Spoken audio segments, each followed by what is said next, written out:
Runeterra's latest expansion, Worldwalker, was the best set of cards to be added to the game since Rising Tide. You can ask anyone what their favorite expansion was before Worldwalker, and Rising Tide would be their answer. Nostalgia goggles or not, it shows that Runeterra has had a hard time living up to the standard they set back in April of 2020 when the game launched. Jhin, Annie, Bard, Illaoi, and most importantly, the support for older archetypes made the game so incredibly fun to play once again. Sure, some cards could use some nerfs, but the deck diversity is at an all-time high. So that makes the title of this video pretty rough to talk about. Card games in general have been on the decline for years now. Nothing is really able to live up to the enormous hype that Hearthstone brought to the scene back in 2014. Before that, League of Legends ruled Twitch and didn't really have any other game coming even close to matching them in viewership. But Hearthstone was the first real rival. It even got so bad that Riot decided to ban League Pro players from streaming competitor games. But nothing lasts forever. And at this point, Hearthstone has been declared dead at least 50 times, and somehow they are still chugging along. And sure, it's definitely not as much as it one day was, but they are still releasing new cards and new game modes almost monthly. And if we go back to Runeterra, we've also been declared dead at least a few times. But something happened a few days ago that actually scared me. In 2020, Runeterra focused on the game launch. In 2021, they focused on exploration with new game modes. And in 2022, we got the news that Path of Champions was played more by players than all other game modes combined. This led to Riot shifting their focus to giving more PvE content. No longer playing the same set of encounters, more meaningful progression, different customization. It all sounded extremely promising, and while I'm not much of a PvE player, it still sounded exciting. What sucked though is that it was implied that there would be smaller focus on PvP so they can push this kind of PvE content. This caused a huge uproar in, where else, Reddit and Twitter. Because how ridiculous is it for Riot to spend resources on the game mode that's doing well, right? Obviously, those platforms represent less than 5% of the people that actually play the game, and it'll usually be the competitive PvP players that start discussions, because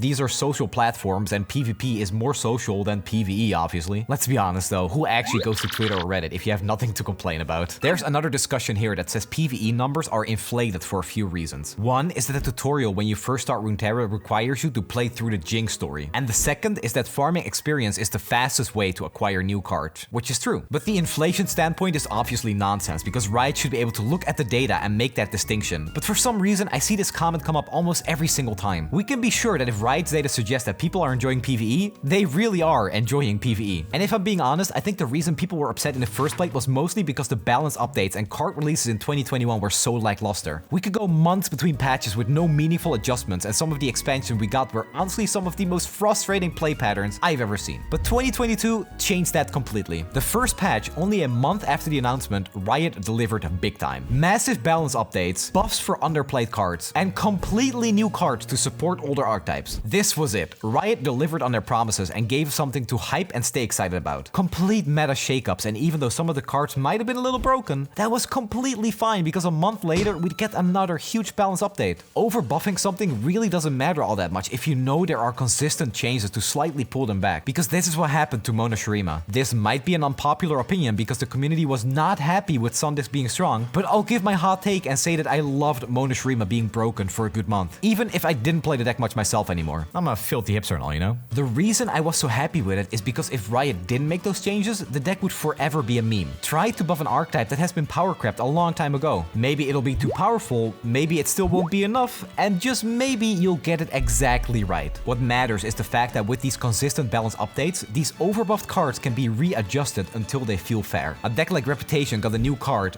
buffs to multiple cards in the archetype, and an expansion later, cards were added that slot right into the deck list. This felt right. This is the game I loved, and the increased amount of attention we got meant we were playing with new viable decks every single month. The variety of decks have never been higher either. You guys might have seen some of my collabs with Raran, and if you haven't, make sure to check them out. A Hearthstone content creator that recently started getting involved with some Runeterra. He did a stream a few days ago where he streamed Runeterra for the first time, and he played against meta decks every single game, with the exception of playing against Bard Z twice in 11 matches total. The top of the ladder is of course different because there's always going to be that one deck that is slightly better for climbing than the rest, but overall there are still multiple viable decks. Worldwalker was amazing and probably some of the most fun I've had with the game for a long time. I was actually working on a script for one of my bigger analysis videos to talk about the new cards, but then this happened. June 3rd, Riot released an article called "We're Refocusing on PvP." And the title alone made it seem like a positive message for a part of the player base overall. However, Riot has always stated that the split between PvP and PvE was always going to be 50-50. Sometimes there's slightly more for new stuff in PvE, but generally it was going to be an even split. So this title already made some alarm bells go off in my head. Nothing major though, because going from 50-50 to 70-30 would be fair. So rather than continuing to split the game's focus between core PvP gameplay and the Path of Champions game mode, we want to focus on hyper-serving our PvP player base. Consistent and well-tuned card updates and exciting new expansions that you will all enjoy. Great news for me, honestly. This is what I want from Runeterra as a player because PvP is how I play the game. PvE expansions are nice, but I'd play them a few times a week, whereas I play PvP daily. At the same time, we are refocusing on PvP and slowing down our efforts on the Path of Champions game mode. Riot has so many projects that could benefit from all we have learned with you in our experiments so far. Without any spoilers, I can say that we're planning to share the love by redeploying a few of our game developers who have learned a lot from you to support some other projects around Riot. Some of which are already live and playable, and some of which are in our R&D pipeline, which I know you're excited to get your hands on. So if you are one of our players who loves LOR, and especially the Path of Champions, you can look forward to seeing glimmers of LOR's influence in other games from Riot soon. This is scary, because this means downsizing Runeterra. All the articles and videos we got to tell us how big Path of Champions has been for Legends of Runeterra, the systems being changed multiple times, the focus PvE had during Worldwalker, because let's not pretend that Bard wasn't designed as a PvE champion. This reads like PvE devs being hijacked by other games because they show more promise. And don't get me wrong, devs being moved is much better than them getting fired, but it's not like the PvE devs are instead being moved to the PvP side of LOR. Let's say that there are 20 people working on Runeterra. 10 of them work on PvP and 10 of them work on PvE, the 50-50 split like Riot talked about. When there's a post like this saying there's going to be a bigger focus on PvP again, I imagine like 5 of those PvE devs moving to the PvP team. But that's not what happened here. Those 5 PvE devs were moved to different Riot games instead. They left the LOR team. The timing here just doesn't make any sense. Path of Champions 2.0 was released a little over a week ago, and since most of the player base was interested in PvE, why the sudden change of plans? How can PvP be allowed to shine if the game gets all their resources cut? The takeaway here is that PvE isn't getting axed because of underperformance, because Riot has the data and there's no indication of underperformance. POC 1.0 and especially POC 2.0 would never see the light of day if there weren't a ton of people playing PvE. 2.0 has been out for such a short amount of time, it would be impossible to even collect accurate data for it in that time span. So this was likely a decision made by a higher up. Developers that work on the game don't know what the senior leadership thinks. With an announcement like this that's the complete opposite of the recent articles and video we've been seeing, it's unlikely the team responsible for the Runeterra day-to-day operations even knew an announcement like this was coming. This decision came from a senior, and this is something that happens in many organizations. What's concerning is that the higher ups at Riot believe that other games, other projects, or other PvE experiences are more important than those at LOR. And this is probably a good thing overall, but not for Runeterra. I'm very excited about future Riot projects, and I would love to make content for them someday, but right now, resources are being pulled from my favorite game of all time. Runeterra was never meant to make Riot a ton of money, or any money at all. It was supposed to expand on the lore and make players interested in other Riot games and the Runeterra universe. But right now, it feels like Riot doesn't believe that LOR is providing that kind of value, so they are stripping away any kind of support outside of the core of the game, which is PvP. This is a dangerous downward spiral, because with no PvE, next thing you know, we have no labs, no gauntlet, no more frequent balance updates, no seasonal tournament support, and that means that with all of that value taken away from the game, why put devs to work on a low value game at all? And lastly, the article talks about refocusing on PvP, but doesn't actually mention any additional investment into PvP. Legends of Runeterra is underperforming based on the expectations of somebody higher up in Riot Games. It starts with the PvE players leaving the game, including their limited PvP playtime, which will strengthen the decision made by the higher ups. The reduced resources will start to make more sense to the people in charge, and more resources will potentially be cut as a result. This reminds me of Heroes of the Storm, the MOBA that Blizzard made. It went into maintenance mode almost 2 years ago and receives a new champion like once a year. They just couldn't compete with a MOBA that was also the biggest game in the entire world. Meanwhile, Riot's card game isn't performing as well as it could, while Blizzard card game is still on top of the genre. There are so many different factors that could have caused Runeterra to not perform as well as we might have hoped. COVID happened right before the launch of Runeterra and definitely had impact on some of the promotion and marketing. TFT is the other strategy game that Riot released 9 months before LOR, and this might just be my own experience, but I don't enjoy playing multiple strategy games at the same time and being extremely invested for both. I enjoy TFT, but I haven't played more than 20 games in the last 2 years since LOR released, not to mention how huge Set 6 was and completely revitalized the game. Runeterra also isn't in the same client as League of Legends, unlike TFT. And Twitch viewership has never been high for LOR because the game isn't super exciting to watch most of the time. I really feel awful for the lovely and talented team behind Runeterra. They didn't ask for this, and I'm truly praying that things aren't as bad as they might seem. We meme about, oh, this is just another doomsaying poster video, and I really hope that's all this is. I made this video by doing research since the post was made and because my business brain was triggered, so so I hope I didn't miss too many points and that my concern will mean something to you all watching. Virtual card games have struggled balancing their ambition against resources and the amount of people playing. And it comes down to release cycles, limited amount of game modes, dependency on casual gamers who don't always stick with the game or even spend as much money as you'd like. All we can hope for now is that all of this isn't as bad as it seems. The game is still very enjoyable. Worldwalker was the best expansion I've ever witnessed, especially that reveal stream with Jhin. Absolute masterpiece. And the game can still be enjoyable in the future too, with the resources that are perhaps better managed. All of the other projects Riot has in the works for us might give us more exciting games to play, but right now, I'm just worried about not just this card game, but the game that shaped who I am as a person.